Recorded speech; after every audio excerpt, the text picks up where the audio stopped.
Here we go again, because Real Madrid's world is entering one of those rare periods where every storyline feels like it carries the weight of a whole era, and the club is standing at the crossroads of destiny while the football universe watches with anticipation. As Saudi Arabia pushes forward with a level of ambition that keeps rising with every window, now shifting its focus toward Antonio Rüdiger, preparing not just a contract but a monumental offer designed to rewrite his future. A financial earthquake capable of turning even the most loyal player into someone who must sit down, breathe deeply and rethink everything, because the numbers being discussed in Saudi offices are unreal, the type that makes even elite European clubs uncomfortable, the type that forces Real Madrid to question how far they can or should go for a defender who has been the symbol of courage and aggression ever since he arrived, a man who built an emotional bridge with the fans through sheer passion, fire, and warrior spirit.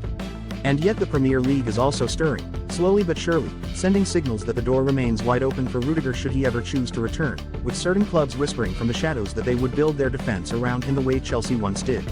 placing him in a familiar battleground filled with intensity, media pressure, and fast-paced matches that suit his personality, creating a complicated emotional triangle where Real Madrid, Saudi Arabia, and England are all pulling from different angles, each presenting a future with its own seductions and consequences, turning Rüdiger's situation into one of the most delicate decisions of his professional life, and one that could reshape Madrid's hierarchy at the back for years to come. But while one chapter trembles with uncertainty, another one enters with clarity and excitement as everything indicates that Nico Paz is returning to Real Madrid next summer, a move that is being seen not only as financially smart, because €9 million is unbelievably cheap for a player with his creative ceiling, but also as a symbolic homecoming. The return of a young star forged in Valdebebas who left to grow stronger, to gain rhythm, responsibility, and personality, and is now expected to come back more complete, more dangerous, more decisive than ever, with the club viewing him as a future jewel for Xabi Alonso's project, a player who can inject imagination, unpredictable movement, and the kind of technical brightness that Madrid will need in the post-Modric, post-Kroos era.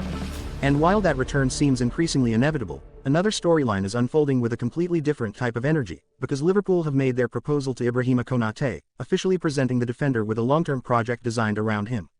An offer that doesn't simply try to keep him, it tries to convince him that he should become a pillar of their next evolution, a defensive leader of the future, but now the decision shifts entirely onto Konaté,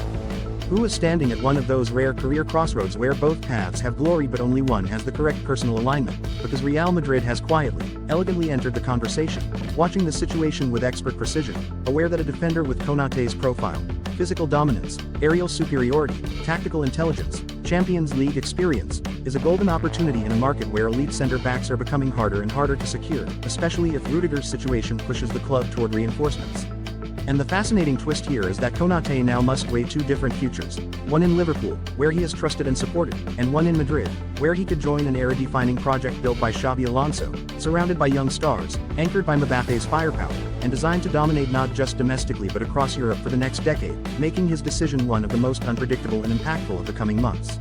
And as all of these subplots unfold simultaneously, Rüdiger's uncertain horizon, Nico Paz's almost inevitable return, Konaté's crucial decision, the atmosphere around Real Madrid turns dense, electric and emotionally loaded. As if the entire club is breathing through a long moment of tension, where every conversation inside Valdebebas corridors feels heavier, every scouting meeting carries more urgency, every discussion between executives contains strategic implications far beyond transfers.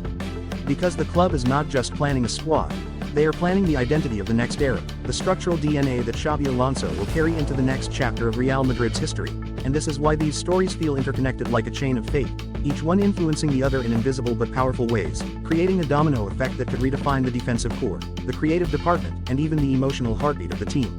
And in the middle of all this intensity, Real Madrid moves with the same quiet but authoritative confidence they have mastered for decades, analyzing scenarios, preparing for every possibility, staying patient yet decisive, knowing that when the storm clears, they will emerge stronger, sharper, and more complete, because this club has always thrived in moments of transition, always grown in the space between uncertainty and ambition,